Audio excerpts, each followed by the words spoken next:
ఈ రోజుల్లో చూడండి చాలామంది విశ్వాసం లేక చాలామంది పడిపోతుంటారు.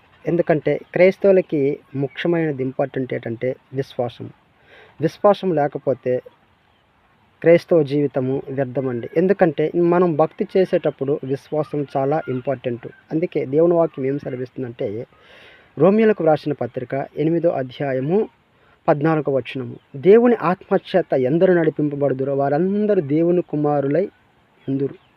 చూడండి, ఆత్మచేత నడిపించబడాలంట. మనం ఈరోజు ఆత్మచేత నడిపించబడుతున్నామా, లేకపోతే శరీరానుసారంగా నడిపింపబడుతున్నామా? ఒక్కసారి ఆలోచన చేద్దాం. ఎందుకంటే శరీరానుసారులు శరీరం మీద మనసు ఉంచుతారండి. ఆత్మానుసారులు ఎప్పుడు కూడా ఆత్మ మీద మనసు ఉంచుతారు. అంటే శరీరానుసారమైన మనసు మరణం, ఆత్మానుసారమైన మనస్సు జీవమునకు సమాధానమై ఉన్నది. ఎందుకంటే ఆత్మలో మనం ఎప్పుడైతే బలపరచబడతామో ఆ సూచన ఎవరిదండి? నిత్య జీవానికి మార్గం అండి. ఈ దినాల్లో చాలామంది